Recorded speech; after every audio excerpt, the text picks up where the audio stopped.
Welcome everyone to Illuvium Showcase, your favorite show. Thank you for being patient. I've got Grant here with me. He is alive, confirmed.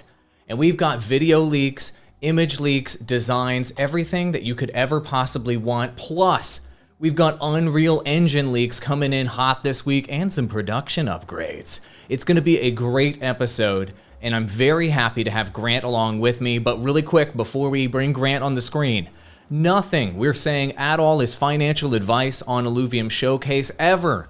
Be a smart human being and realize that, but you guys are all freaking geniuses because you're following Illuvium, which is clearly the best video game of all time. Grant Warwick, co-founder, is here. Grant, you doing okay? I wouldn't say alive, I would say reanimated. Okay. Reanimated. I love it. That's great. Well, we all really appreciate you dragging your corpse up at 4 a.m. when you're feeling poor to do leaks with us. I know you have some special stuff in store for us. I'm looking at it right here on the screen. We'll cut into your Unreal Engine footage that you want to share, but we've got some videos that we want to play for everyone first, and then you tell us when you want to share those secret bonus leaks with everyone that wants to see behind the scenes. So let's get into it. So the first thing that we're going to show, Grant, is going to be this first animation. Let's do it. What are we looking at here, amigo? We're looking at the actual, that's what I've got up in Unreal Engine. So it's the latest block out in Crystal Shores that Emil has been working on. And obviously this is a block out, so no final shaders or anything like that. But just trying to piece together the Crystal Shores region. It's something that we've probably shared the least amount of work on in the overworld, and it originally Taiga Boreal was looking like it was going to be the last region but that we released, but I'd say this is going to be the final region now that we release. And as we've shown over the last couple of months, every single region now is like where Crystal Shores is very close to being finalized, and Shard Bluff is like 98% done in the block out now. So we're almost at the point now where every single region is moving on to the high poly set dressing, which is exciting because obviously delaying the actual open beta has meant that the art has been able to catch up further than we thought we would be able to. So yeah, very exciting. I've actually got it up on my screen. Do you want to show the real-time version right now, or you want to go through more of these videos? Let me just see, because this is just another video that was shared that you were sharing, similar stuff to what you're going to be showing in a moment. Here's some traversal. Yeah.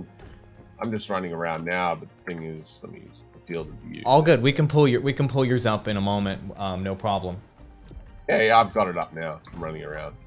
Cool. Well, why don't we show the real-time version? This was a video you're looking at, but let's look at a real-time version of Grant in Unreal Engine, showing you in real time him playing. So can you walk us through kind of the work that's been done, the progress that's been made, and what people should know about what they see on the screen right now?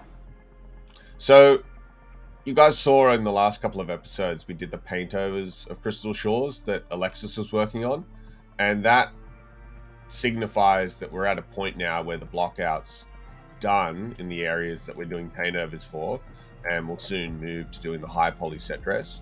And you know, we've shown all these assets that we're working on, but we need to update the actual map to include those. And the other thing that I'll share in the next episode is we've done some really cool procedural crystal shaders for the overworld. You know, we wanted to make them look translucent and see-through, which in Unreal Engine in real time is very, very difficult to do. You've got to hack it, and we've also got to look stylized. So we've got some cool stuff to show there in terms of shader development. But the other thing is now you can start to see, this is just the start of the process, some of the animated crystals that will be physics based, so that, you know, similar to the plants having physics, in this region obviously everything's crystals, so they're hard, but some of the can you help me understand some of the physics that you're referring to? Like, they're hard, but like what kind of interactions could there possibly be between you and the crystal? Obviously reflections. You're referring to the floaty crystals, or can you help me understand that? Yeah, the floaty crystals, right? So they'll be what gives you the verticality in the level. So in order to get up to higher places, but they won't. These are just animated, right? Just static animation, just up, down, up, down. In the final, you'll be able to jump on them, and they'll like slowly kind of like rotate and tip you off if you don't jump at the right time. So there'll be a slight puzzle element to the jumping in the game, and then as you jump off, the physics will, you know, revert, and the asset will stick vertically again. Got it. Okay, cool. So it makes the traversal more interesting, just like a lot of the other mechanics you were talking about for the other regions. Whenever you're jumping on mushrooms, or whenever you're jumping on next to vines, or whenever you're jumping on those giant lily pads, each 100%. area, each region is going to have a unique traversal mechanic. And I think you're telling us these floating crystals are a unique traversal mechanic for this region. Roger wants to get in another mechanic which enables that animation by aligning crystals to the light direction. So there will be more as we develop this.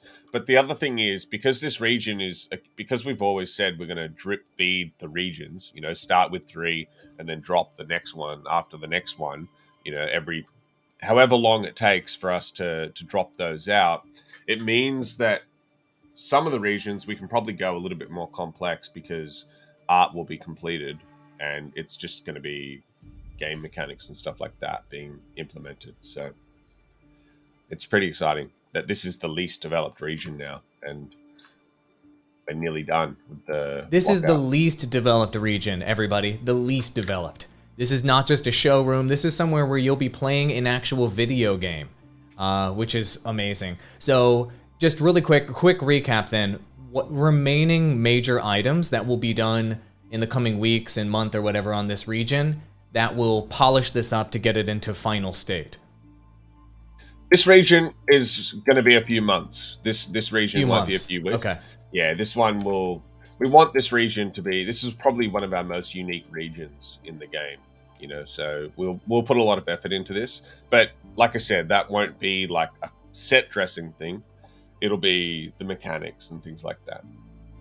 Got it. Awesome. Was there anything else you wanted to show here with this screen share? Oh, you looks like you do want to show some things. No, we can get into it. Yeah. Awesome. Thank you for sharing that, man. I really appreciate it. Guys, bonus leaks from Grant. This is why you want Grant here. You don't just want me. You can just literally pull up the latest and greatest in terms of what the team's putting together. Friends, we have even more. Oh, what? What's up?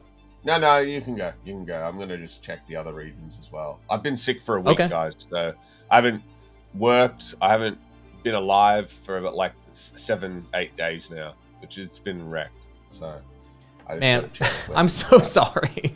We can all sympathize. Jumping back on the computer. So. Oh, wow. Okay. And you're so toasty. And of course, I make you do it at the middle of the night. So thanks, man. I appreciate it. Here, let's pull up another video and give you a break from talking. Or, well, I guess you're going to have to talk about it. But here's a video for everybody to check out. Yeah, running through some high ferns. We've got universal sounds being implemented for the grass and stuff like that. Got it. You know, I see. And so whenever she wades into that higher fern, you can hear the sounds of the friction between her armor and the ferns increasing and decreasing depending on fern length, which makes it more immersive.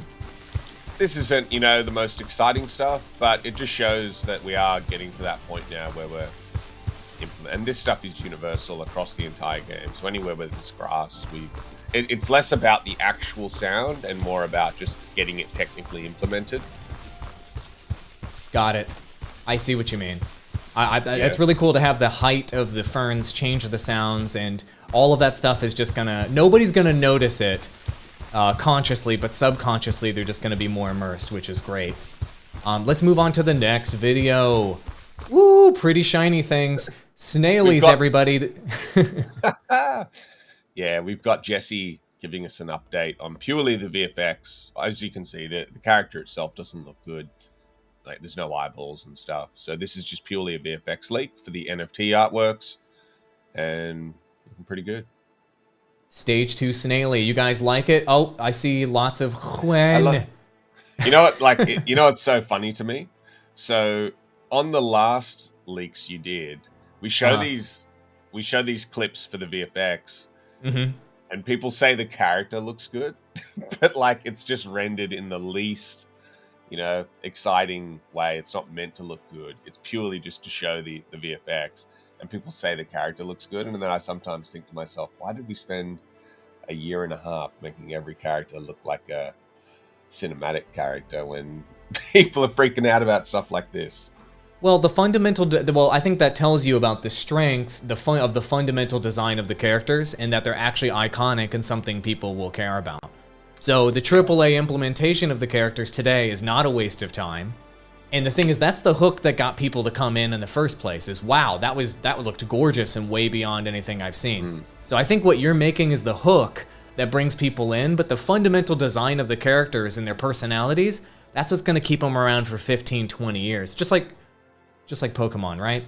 Cool. Moving on to the next video. We've got even more don't look at the character, only look at the VFX. Snaily Stage 3.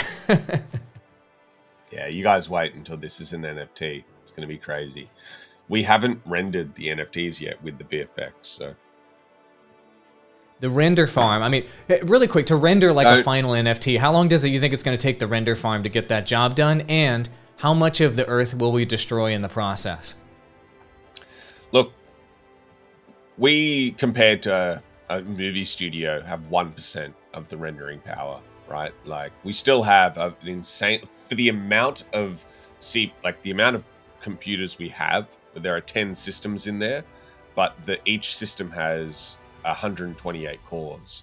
So we have got highest density render farm in the world for V-Ray. Actually, if you look at one of Linus, I did share this on my Instagram. Linus Tech Tips did a video where they tried to create the fastest V-Ray render farm in the world, and they're like going through the high scores list, and they point out our high score. The video's got like 2-3 million views now. It's crazy. Wow, we got on their top 10 best render farms list. That makes me happy. They beat us, but now we're second. But they were using like liquid cooling or something like that. Like they're Linus Tech Tips trying to beat. That's how crazy it is. So we are waiting for the air conditioning for that. One of the things is our office is built on the harbor, so it doesn't have the same council approval process.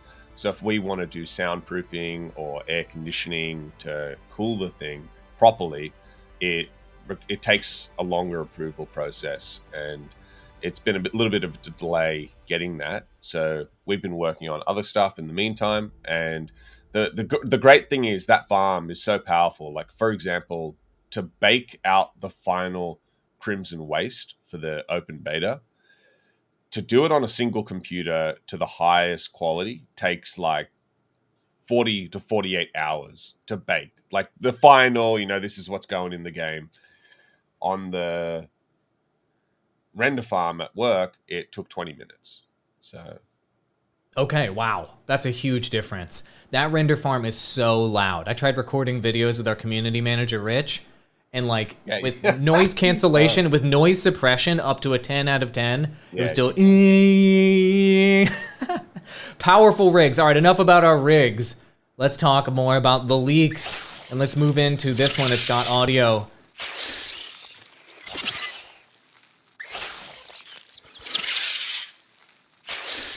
Is the correct pronunciation Taipan here? Yeah. I think this is Fiery.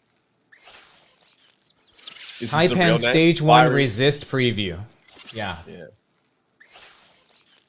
Fiery, so with these resist Fiery loops, can you help me understand the resist animation and what that means in terms of gameplay, if you know? To my knowledge, it was them resisting some sort of effect from someone else. Is that the animation that we're seeing here? The resist is during the capturing phase. So Mozart's trying to pull them in and nanize them onto the shards, and they don't want to. They don't want you to jump into the encounters with them. They don't want you to beat them. They're trying to resist at every stage. So we thought it'd be great to showcase the fact that, this is another level of detail in the capturing flow. So every Alluvial has a resist animation that loops, and that way, if you're trying to capture a really high-powered character, that capturing process takes longer, and you'll see very, very soon in the open beta, because the open beta has the capturing flow in it, and I don't want to leak it. You know, I promised Ben that I wouldn't leak the capturing flow, so you guys will have to just enjoy it yourselves. Got it. Okay, there you go. We're not going to leak that yet, but there's your answer as to what resist is. It's resisting being captured. So let's show the next leak here. That freaking monkey rogue shows up in all of our leaks episodes. Look at that animation. And then obviously, yeah, once you do capture the character though, then he's on your side, and this is the successful signature animation that we show when you successfully capture the character. Got it. Very celebratory. This is going to be that cool animation that gets you excited about that moment you worked so hard for. Love it. Very, very cool. And we have another, this one is a emote of Pistol Shrimp Stage 3 dancing, of course. Look at this. Oh my gosh, just so once good. Again, another layer of detail for each of these characters you collect. When you first get them, they won't have any emotes on them, so you won't be able to bring out their personality. But as you uncover the emotes for each character, like if you're placing characters down on the board, you'll be able to trigger these emotes in the game. Can I see you do this dance right now? Is that too much to ask? I don't even know how to move my arms. I made you do it, yes. Mission accomplished. Well, it's certainly a lot better than a fucking T-Rex roar, I tell you that. We did it, everybody. We did it. You've reduced me to nothing. Okay? Physically, emotionally, spiritually, financially. Financially, everything. We've destroyed this man. We've got tons of image leaks that we're going to show you next. Really quick, though, I want to make sure everybody understands. We've got the upgraded version of the Louvadex, and I want to make sure that all of you guys have gone to go check that out. It is absolutely gorgeous. There's so much to navigate and so many new features that are available. Here, take a quick look at this. We'll give Grant a quick break from dancing, and we'll be right back with all of the image leaks. Illuvium Game Studio is developing a game that combines an exploration looter with a collectible autobattler, where gamers can play and own rewards. We are excited to introduce version 2 of the Louvadex, our official Illuvium market exchange. It features intuitive analytics, enhanced navigation, improved maps, and additional functionality. Yes, it does, and improved voiceovers. Let's go into the image leaks. We're going to just kick it off with more leaks that our merchandise team loves to see. We're leaking everything. Actually, they do. I talked to them last night. They're actually okay, Grant, with us showing off these designs and getting people hyped. Yeah. T-shirt designs, potential designs for Stage 1 Alluvials. How do I buy? I'm throwing my money at the screen. I don't know, man. I want to buy them as well. So I think Vincent has just absolutely nailed these. These look so good. Mm-hmm. Like some of these more cute designs like this, I could see working great on like keychains and stickers as well. We have yeah, like so in the merchandising channel inside of development, right? Like when we first started doing Alluvials, there's obviously a lot of back and forth, like a lot of passionate people trying to solve what the Alluvials look like. You know, it's like, all right, they've got to be inspired by Pokemon, but not look like Pokemon. They've got to have an X factor. They've got to be different. You know, they've got to hit you in a field that makes you.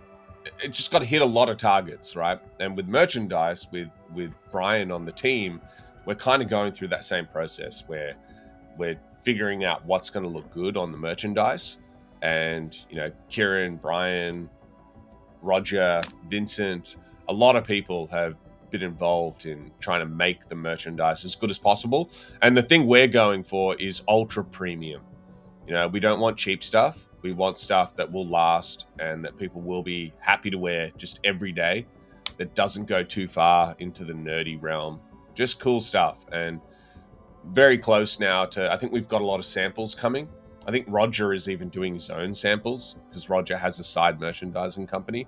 He just showed, I was going to upload it, but it was like 2 minutes before the show started. So he's got like a little sample of the coffee atlas on a shirt. So I said, can you That's awesome. Please God, send it to me as soon as possible. So everybody, I talked to Kieran and Porter, who's in charge of our merchandising last night. I'm going to bring Porter on a future episode. He's going to leak all of our designs and what we're going to have in our initial drops. And what Grant said is true. We're going to have a sort of, let's call it more affordable. It's not going to be cheap, but it's going to be more affordable because we're going for quality. Drop available for you and a more premium drop as well. I saw the designs. It's 90% done. It's insane. And it's going to be ultra high quality. So I cannot wait to be able to share those with you. And we'll do a full in-depth episode on all of those upcoming merchandise drops that you've asked for. We want to make sure that the quality is there. Just like with all of our games and all of our products, quality first. So let's get into even more leaks. This one in particular is just a little bit of UI work. So are we? Yeah. It's just UI work. So the information here doesn't matter. This is about just UI and design, correct? Just cleaning it up, you know. In the current beta, I think you'll notice that some of this information isn't displayed in this way, like with the icons for maximum health and energy. Makes it an easier read because there's a lot of information on the screen. There's a ton of information on the screen when you're playing our auto battler. Could even be confusing, and so this is going to make it even like I like this idea here, having the percentages be different than, and having symbols to represent different aspects of what you're reading, so your brain can process it at a glance. It doesn't seem like it, but essentially the auto battler is a card game. You know, right? At the end of the day, it is a card game, so it doesn't, you know, look like that because it's got a cinematic look and feel, but the information that's relevant is similar to any other card game, like Magic or Pokemon and stuff like that. Makes sense, and Magic and Pokemon have done a great job of compiling only the information you need on a simple, easy-to-read format that you can see at a glance. So that's what we're aiming to do with these designs. What are we looking at here, amigo? Are these Illuvium Zero assets, or are these from the overworld? No, these are from the overworld. So we've got a bunch of terminals and items that you store stuff in, and rather than having it just as a user interface item, we wanted to get some of the elements in the game that you could potentially interact with long term. So we've got Kevin and Andre doing some of the cool hard surface stuff right now. Cantemir is on a holiday at the moment because he had to escape Russia. So we will I haven't had time to go in and, you know, check these out fully, but it's great to see that other team members who are typically sculptors transitioning to doing some hard surface stuff, because once again, we're at a point in development now where we're running out of assets and the team needs to be adaptive and start working on some of the polishing side of things that doesn't really influence the game, doesn't give us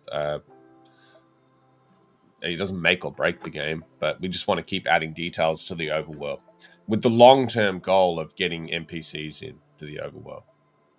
Very cool. Yeah, everybody would want to see those NPCs in the overworld. In the meantime, we've got even more stuff. I assume this is from Halcyon Sea. This looks like a seashell-esque work in progress. Work in progress of one of the gill plants. So this will be cool with the physics on it, where you can like jump into it and it'll bend over and stuff. I see. So each one, so this is not a hard shell. It looks shiny and shell-like to me, but you're saying that there's going to be a lot of movement to this once you're actually experiencing it. Yeah, it's like this is work in progress too. This has already been updated. Got it. Cool. Well, that's what we do on the show, is we show work in progress. Overworld images here. So we've got a series of these from Taiga Boreal. So what's the progress here we want to share?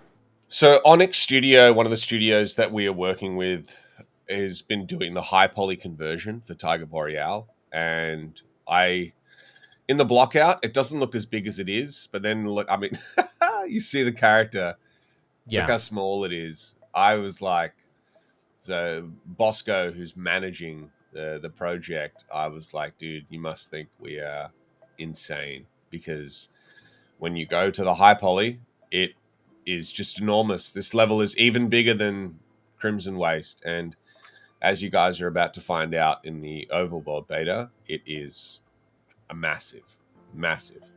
I might be able to, let me see if I can load that up. No problem. So you guys are seeing some progress on that region here. Very cool. This one is not that region, so we'll talk about that in a moment. Hold on a second. Grant is about to drop bonus leaks on it. No, it's going to take, I think it'll take a couple of minutes to load this level because it's so huge. So that you can see on Sancta Mesa, what you're seeing now is audio work on the volumes for area-based sound. So each one of those volumes allows you to transition from one sound to the next.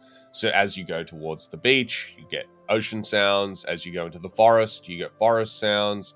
As you go towards the terminals and the hubs, you get the sci-fi sounds and things like that. And that's what it looks like in the game engine when you're trying to lay out the sound volumes.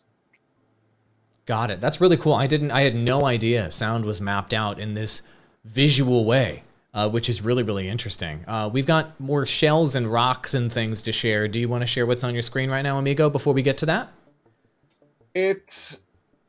1 second here. You don't have to. There's no pressure from me. I mean, we can, but it's just in a... like I said, I haven't been here for a week, so it doesn't look the same as in the screenshots, but it's... Yeah, let's hold off. I'll hold off on showing it? No problem. Well, no problem. I understand. You don't want to show something that's not ready to show. Levels totally. That haven't loaded and stuff, so... I'll totally respect that. No problem. We've got even more assets that are being created by the team. Now, the question I had here is, it appears that these are the parts that are being created that are going to construct what this ultimate, whatever this is in the top right. It's the caribou. Okay. The stage 3 caribou. It's the Singapore character. We wanted to, because of the Axie community was so huge, we wanted to create a character that was specifically based on their national animal. The Philippines. Very cool. Sorry. The Philippines. My bad. Okay, no problem. We just insulted everybody in the Philippines, and they hate us now. So each of these little components you're seeing on the screen go into that final design. Yeah, Bulldozer is the character's name. Bulldozer, cool. Yeah, got some hardcore fans there in chat. Oh God, come on, Grant. Even more rocks. Had to do it. Had to do it. It's for Shard Bluff. Look at these rocks, guys. Let me... Okay, thumbs up for rocks. I will get up Shard Bluff, though. I like to give him a hard time about the rocks. I don't know if you guys knew this, but environments that you can walk on the ground and stuff have rocks. So you have to make them. So... Lots of rocks, my friends. Like I said, Shard Bluff, the block out, is now 98% complete. Do you want me to share the screen we're looking at right now? Okay. Absolutely. Here we go. More bonus leaks. You asked for it. You got it, everybody. Live from Grant's screen. I'm just zooming around some of the work Vanya has done. So Emil has taken on Crystal Shores. Vanya has taken on Shard Bluff. Once they are done with the block out, and we're, like I said, 98% done now with Shard Bluff, we move to the high poly. And the asset, like the rock asset that I just showed, is what we use to build out the high poly version of this stuff. So like, you know, if this chunk here, we use one of those assets that you just saw. So it's modular, but I can't stress enough how important getting rocks is to making a game like this work at scale. But it's kind of exciting now to see I mean, sometimes I'm like, why did we make it so big? Like, why did we make the game so big? 7 of these giant regions, the amount of work that... Oh my gosh, look at the scale of this. Holy moly. Yeah, no wonder we've given the Ranger a jetpack. I mean, God. Yeah, exactly. And this is like, you don't even understand the scale. Like, let me just run around here. Hold on. Give it a sec to load in. You know, it's so small in the grand scheme of things that And this is a work in progress build where the animation is a bit scuffed on the sprint, so don't stress about that. But so much to do in each region, and I'm seriously starting to think we originally planned each run to let you traverse through the entire region, right? Like go in, you pay for a travel, you get to go through the region. Now we're thinking like you'll only be able to get through half the region. You know, we only need to spawn items in half of that region to give you that hour playthrough. Got it. So per playthrough, you mentioned an hour a moment ago. Do we have a target for how long it should take to clear, or an estimate, or is that going to drastically change? At about 1 hour. Wow, an entire 1 hour adventure every time you go into a region. That sounds fantastic. If you're only going through half of the level and it changes each time, because remember, each time new items spawn in, it's all procedurally created. And we just did our playthrough with all the leads on the team for the open beta, seeing where we were at. This is the type of stuff that we need to get testing feedback on. You know, there's a lot of stuff that isn't implemented in the overworld yet, polishing and certain mechanics and things like that. But the biggest thing that we want from this overworld is to see how long it takes people to clear a level. You know, that's what we want to calibrate. And as that first overworld beta comes through, we'll be working on the updated mechanics and details. Very cool. Gosh, thank you so much for showing us this. Region, can you just give us one more look at just how far up and down it goes in this level? Wow. Just look at this. Just the water pouring off. You think just the little rocks you have to... the little secret passageways and what have you that are going to lead to the underground areas of the cliff there. Just incredible. Yeah, and each little area is slightly different. It's just... I know I'm going a little bit quick, but... It's well, we can show more as it progresses over time, right? This is... that's part of the fun. As we go through now, it's going to be updated to the high poly, and it's just... let me just cut out here. I haven't run around this level enough to know exactly. Like, it's just enormous, you know? It's just so cool. The entire cliff face is going to be covered with fog, and you won't be able to see it. But I love the layout of this level. Like, you'll notice a lot of the other levels kind of take on that like square or rectangular format. And in this level, we've just gone vertical and compressed it, which is what makes it unique. And then we've got, I mean, this one looks the most ominous to me. It looks like, you know, if Sauron were to set up shop and live somewhere, it would be right up there, right there. Yep. He's got an Airbnb over here. There he is. There he is. Very cool. Very cool. Very cool level. I can't believe the amount of work. And it's just like, you can see it's not just repetitive. It's like look at this. It's so cool. God, I love the design of that. It just, like all the other, you can even see a little bit of the misty mist coming through there. It just invites you in to traverse over these dangerous areas and pulls you in. Yeah, it's going to be, we've done all of this last year of leaks on all these rocks and high poly assets. Like, we haven't been able to show those off yet. So, and this is early on. The rocks matter. The rocks matter. The rocks you see in these leaks, they go into the thing that you're watching right here. Like, they become something real that you truly experience. And it's hard to connect the dots until they're in there. But you guys get to see how the sausage is made. Very cool. Grant, thanks for showing that to us. That was fantastic. We've got more zoo stuff to show everyone. I remember the episode of Illuvium Showcase where you showed off the zoo that had tons and tons of assets that are basically like a Lego playset for you guys to go build with. And it looks like we've got some more items in the zoo that we have yet to show. So what are these exactly? Are these textures and they're materials in particular? Okay. Yeah, these are materials that Sean has created. So we create base materials that are used in specific regions, and then we create procedural decals that detail some of these things, because obviously we're using these materials across a very large area. So you can see some of them have like alpha opacity on them, and then we can overlay two materials over the top of each other. And he's been Got it. going through cleaning up the materials that we're going to use for Halcyon Sea and Crimson Waste and Brightland Steppes. Got it. That makes sense.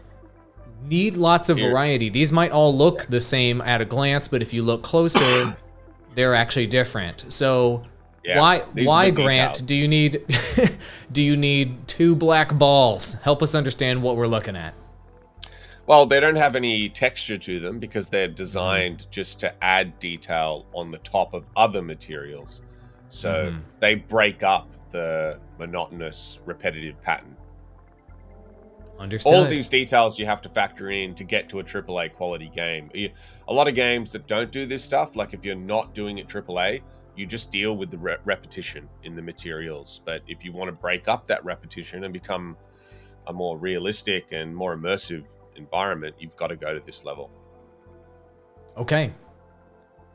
Even more. These are Halcyon Sea. You guys can tell immediately at a glance based on the color palette and obviously some of the designs here.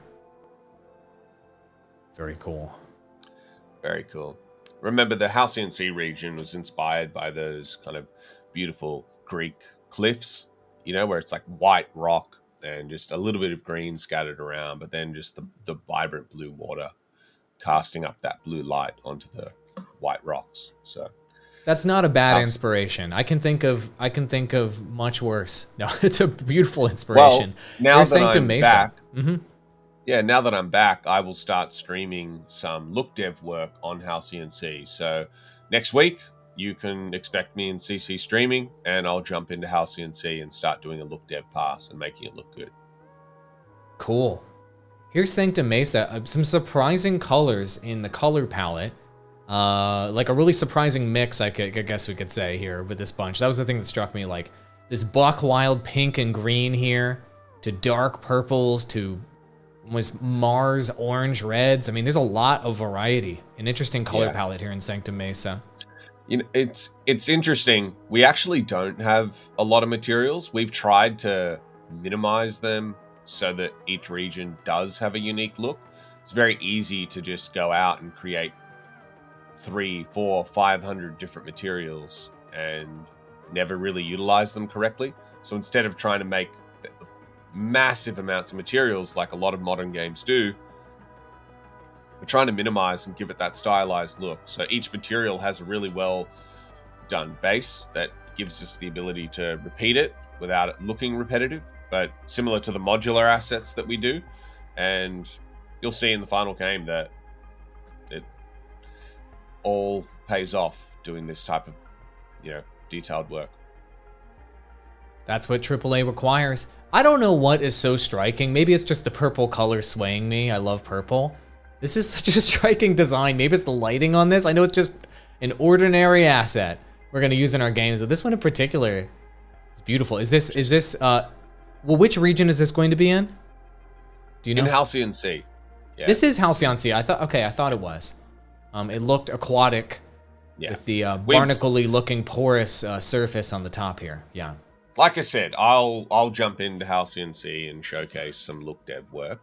You know, I did that on Crimson Waste. A lot of people probably missed the showcases that I was doing in CC streaming on the Crimson Waste level for the open beta. I was like showing exactly what Crimson Waste looked like in the open beta, but now we're at a point where I've come back on after 7 days and the bake that we did is not there, so I can't showcase it on this episode. But no problem. We've had lots of leaks so far. We're coming up on an hour, and here, Rock Leaks decal. So, is this yet another detail to make the rocks look different, or help me understand this? Yeah, this is just another decal. Got it. So the decals are just there to make the rocks look different, or worn, or like water had poured down, or something like that. Is that what this means? Yeah, this is just some of the decals that we get out of the game. Got it. Okay, just curious. Beautiful. Honestly, that's what you shared with us today to leak, and that was a great showcase, especially with the bonus leaks of seeing the regions being developed in real time. Grant, any other closing thoughts or anything else you'd like to share here? Otherwise, we need to let you rest. Yeah, it's like 5:30 a.m. now. So, but yeah, I will. Thank you. We've got Nico. One of the things is I've been doing these showcases. We've been trying to get the team on, but they've been pushing for Overworld, so it's kind of hard to get them to take time off of. I'm sure the community would appreciate getting the Overworld before getting showcases, So as soon as Nico is freed up a little bit, we'll get him on. But like you said, we've got to get Brian on to showcase all of the merchandise stuff that we're planning, and we can go from there. But thanks, heaps, Got it. man. Thanks, man. I appreciate you joining us. Everybody say thank you to Grant for waking up, even though he feels terrible, to leak. This man can't help it. He's got to leak. I'll talk to you later, buddy. Guys, thank you so much for watching Illuvium Showcase. And of course, a lot of people are like, this is such a tease, etc. Please make sure that you are registered for Private Beta 2 if you have not already. I believe you can go to play.illuvium.io, register for Private Beta 2, experience the latest version of Illuvium Arena, and then of course we have Overworld Beta and Illuvium 0 coming up in our pipeline shortly for you to be able to experience the betas or alpha or whatever the heck we're going to call it in the case of Illuvium 0 in the future. Thank you so much for watching, and I'll see you in the next episode of Illuvium Showcase. Same bat time, same bat channel. Adios.